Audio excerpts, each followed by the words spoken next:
My wife put her phone on the counter and said one thing before she went to shower. If it rings, do not answer it. Now don't touch it. Now I'm expecting a call. Just do not answer it. Then she walked down the hall. The phone was face down. She never left it face down. For minutes later it rang. No name, just a number. I let it ring once. Then it rang again. I picked it up and did not say anything. The voice on the other end was a man. He said my wife's name like he was not supposed to be a stranger. He said he had been trying to reach her.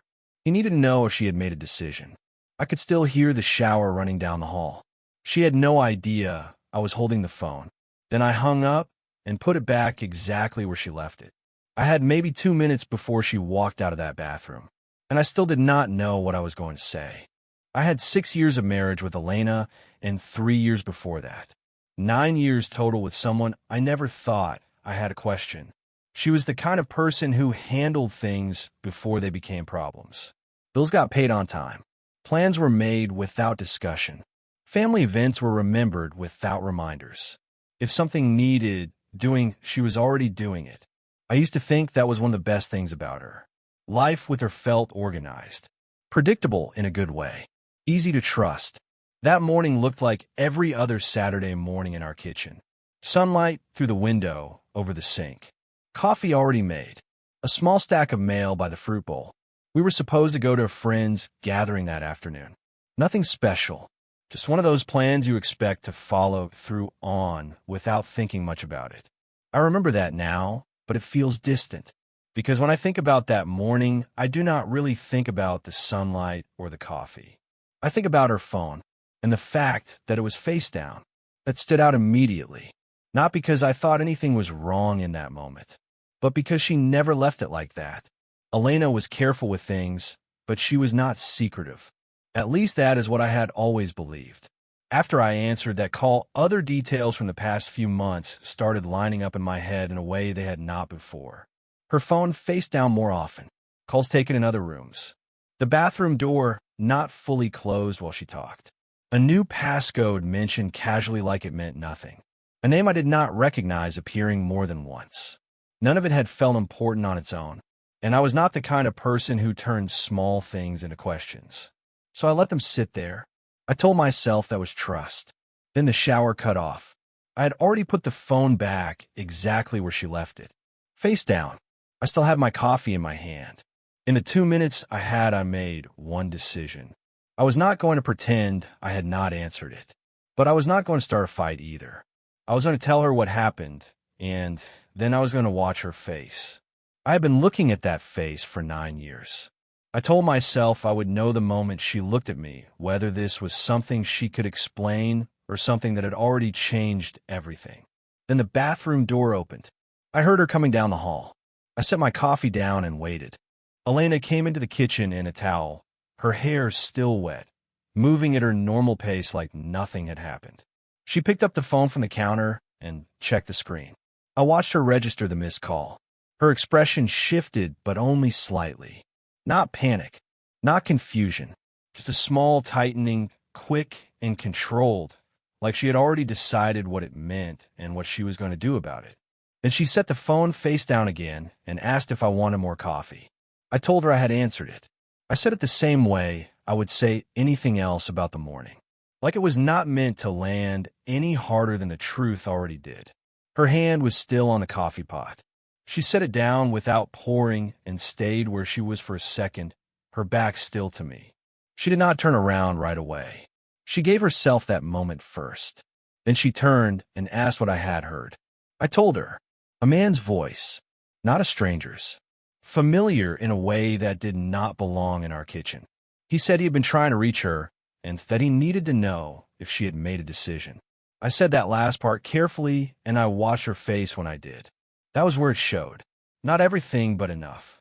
She did not look confused. She did not ask what I meant. She knew exactly what he was talking about. The only question was how much of that she was going to let me see. She said it was not what I was thinking.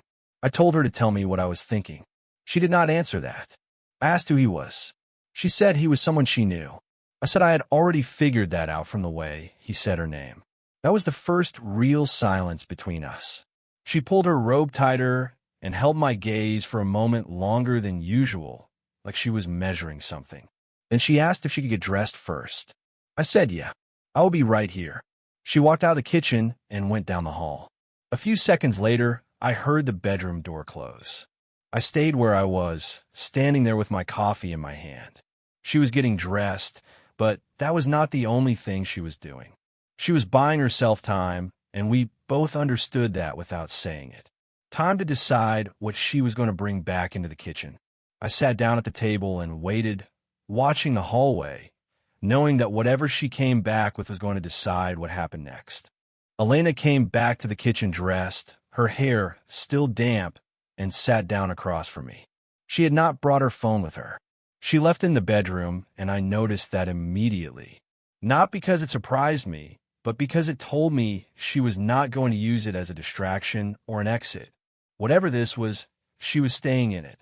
She folded her hands on the table, and I recognized the posture. It was how she sat when she already knew what she was going to say, when the words had been arranged in her head before they ever reached the room.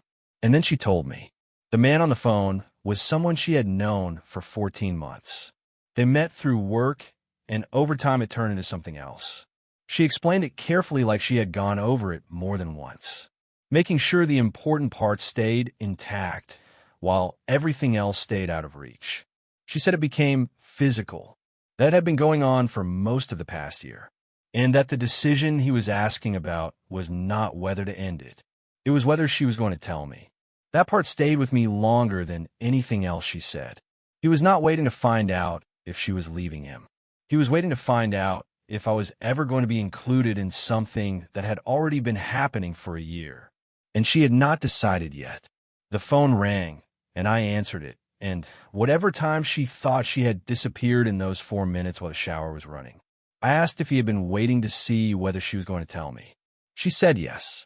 I asked how long, and she said a few weeks. When I asked what she had been planning to decide, she looked down at the table and did not answer right away. I said her name. When she looked up, she told me she did not know, that she genuinely did not know what she was going to do. I let that sit for a second before I told her that might be the worst thing she had said so far. She did not argue with me. That was the part one could not move past. Not the man, not even how long it had been going on, but the fact that she had been living next to me every day, knowing exactly what the truth was, and still had not decided whether I was ever going to hear it. I sat there across from her, waiting for something to break the silence. Anger. Something sharp. Something clear.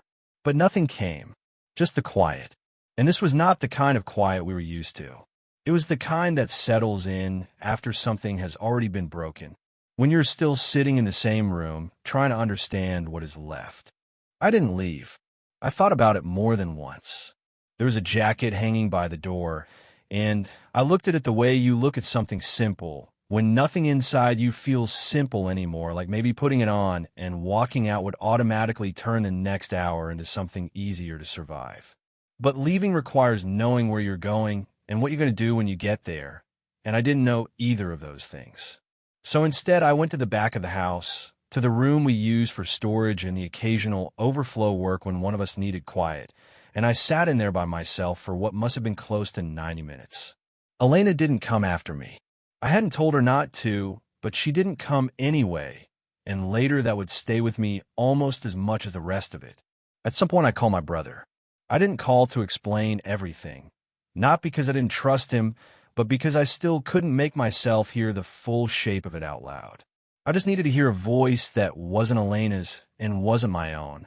He answered and asked right away if everything was okay, and I told him no. He asked if I needed somewhere to go, and I said not yet. He was quiet for a second. Then he said to call him when not yet became now. I told him I would, and then I hung up and sat there a little longer with the phone in my hand, staring at a room full of things we barely used, and wondering how a life can still look completely normal while it's splitting open underneath you. When I finally went back to the kitchen, Elena was still sitting at the table where I had left her. She hadn't eaten, hadn't turned the television on, hadn't moved into another room. She had just stayed there. I sat down across from her again, and for a few seconds neither of us said anything. Then I asked her how long she was going to let me not know. She said she didn't have a good answer to that. I told her I wasn't asking for a good answer. I was asking for a true one. She looked down at the table before she answered, and when she finally did, she said she had been telling herself she was going to end it, and that once it was over, I wouldn't need to know something that had already finished. I asked her if she had ended it. She said no. I asked if she had told me. She said no. And then I told her that meant I had been living inside something she built without me. She didn't answer that. She didn't need to. That was the answer. And that was the part that changed the shape of everything for me. It wasn't only what she had done, and it wasn't only how long it had been going on. It was the fact that she had been standing next to me every day, knowing exactly what was true, while deciding in her own time whether I was ever going to be allowed to know it too. By then, the question wasn't just whether a marriage could survive betrayal. It was whether it could survive the kind of person someone becomes while they are hiding it. And I sat there realizing I didn't yet know if those are the same question or two different ones. That evening, I told Elena I wanted answers, but not that night. I told her we would start the next morning, and that when we did, the questions were not going to be gentle, and she did not get to decide which ones were fair. I said she could have the night to prepare herself if she needed it, but preparation was not the same thing as editing, and I would know the difference. She said okay. I slept in the spare room, or at least I laid down in it. Sleep came in pieces and never stayed long enough to feel like rest. The question started the next morning and kept going for 4 days. Not all at once, and not like an interrogation in the dramatic sense. It was quieter than that, which somehow made it worse. We sat at the kitchen table, or in the living room, or once in the car when we had to drive somewhere neither of us could cancel, and I asked about the timeline. When it started, how often, whether anyone else knew, what lies had been told to make room for it. I asked whether she had ever come home for being with him and sat across from me at dinner like nothing had happened, or watched television beside me, or made plans with me for the following week while carrying something else entirely in her head. She said yes to that one without flinching, and I remember respecting the honesty at the exact same time that I hated hearing it. By the third day, I was finally close to the question I had been circling from the start. I asked her whether she wanted the marriage, not whether she had wanted it once, not whether she wanted to want it, not whether she thought she should say yes, because that was the only answer that kept the room from collapsing. I asked whether she wanted it now, today, as things actually were. She said yes. I asked her why I was supposed to believe that when she had spent the better part of a year proving she could live in two directions at once without it seeming to cost her anything.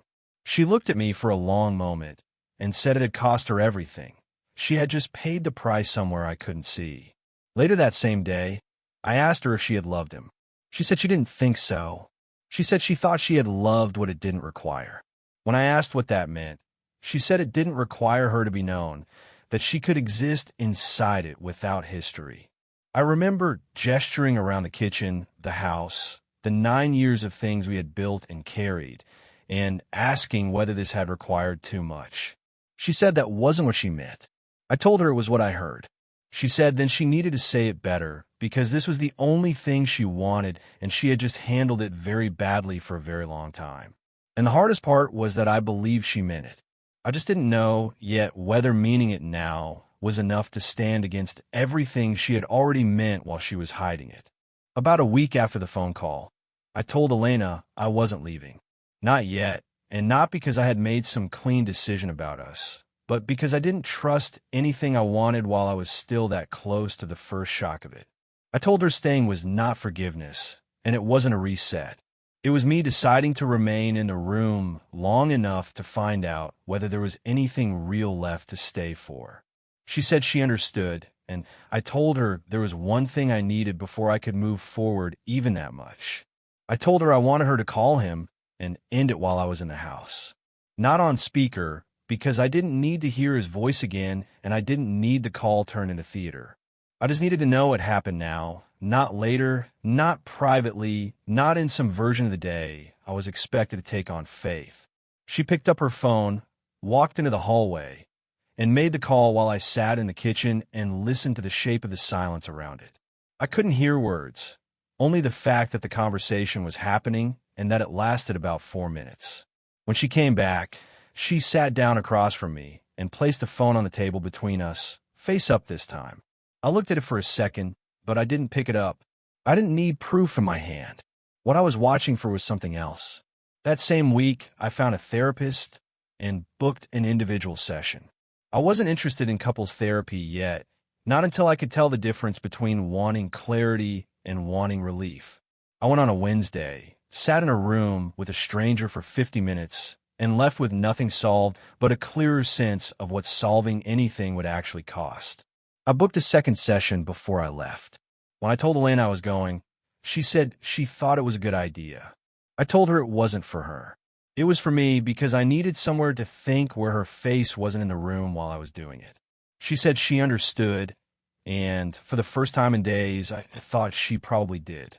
What stayed with me most from that week was not the call itself, but the way she came back and set the phone on the table between us without explanation, without performance, without trying to make me notice that she was doing the right thing now. It was the first thing she had done that felt like it belonged to me as much as to her, and I still didn't know whether that meant she was sorry she got caught or sorry for what she had done. I only knew I was finally starting to see the difference, and once you start seeing that difference, it becomes very hard to look at anything the old way again. About 3 weeks after the phone call, I told Elena I needed one more conversation and that this one was not going to be another round of questions. I wasn't asking for more facts, and I wasn't trying to catch her in anything new. I told her I needed to say what the last 3 weeks had actually done to me, and I needed her to hear it without interrupting, without correcting, without stepping in to explain herself before I was finished. She said okay, and that evening we sat at the kitchen table again, the same table where almost every important thing in our lives seemed to end up eventually, and I told her what I had been carrying. I told her that the worst part was not the affair itself, not in the simple sense people usually mean when they say that word. The worst part was what it did to every ordinary thing around us. The coffee pot in the kitchen, the spare room, the jacket by the door, the couch, the half-finished conversations, the plans for the weekend, all of it had been sitting inside 2 versions of the same life at once mine and the one she had been living without me. I told her that was the part 1 kept coming back to, the part 1 still didn't know how to place inside my own head. It wasn't only that she had done something behind my back. It was that for a year she had looked at me and decided, over and over again, that I did not get to know what my own life actually was.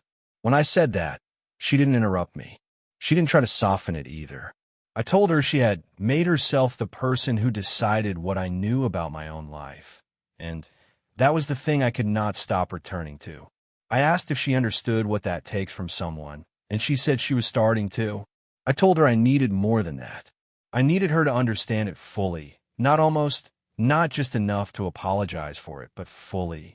She said she didn't know if she could understand it from the outside of it, and I told her then she needed to listen while I explained it. So I did. I told her that every day for a year she had chosen for me. She had decided I either couldn't handle the truth, didn't deserve it, or mattered less than her comfort in keeping it hidden, and whichever one of those was closest to the real reason, the result was the same. I did not get a vote in my own life. When I finished, there was a long silence between us, and then she said I was right. I told her I knew I was right, but I needed her to know it too. She said quietly that she did, and that it was what she had to live with now. The conversation didn't resolve anything, but it left something behind that hadn't been there before. She never defended herself. Not once. She didn't reach for context or timing or confusion or pain. She just let what I said stay in the room exactly as it was. I noticed that the same way I had started noticing everything else, and I didn't say a word about it. I just went to bed later that night, and for the first time in 3 weeks, slept straight through until morning. We started couples therapy about 6 weeks after the phone call. I didn't push for it right away because I didn't trust either of us to sit in a room like that without turning it into something performative, something that sounded right instead of being right. But when we did start, the therapist didn't allow that. There wasn't much space for rehearsed versions or careful language. The first session, I barely spoke. I mostly listened while Elena described the marriage from her side, and there were moments in which she said that landed in ways I didn't expect. Not as excuses for what she had done, and not as a way of shifting blame, but as information about what our life had actually been versus what I had believed it was. I went home after that and sat with it for a few days, not trying to fix it, just letting it exist long enough to see what stayed and what didn't. About 2 months in, I was out for a drink with a mutual friend, someone who knew both of us well enough to notice when something changed, but not the kind of person who would push for details. He asked how things were going, and I told him we were working through something. He didn't ask what that meant. We sat there for a while talking about other things, and then, without much build-up, he said that Elena seemed different lately.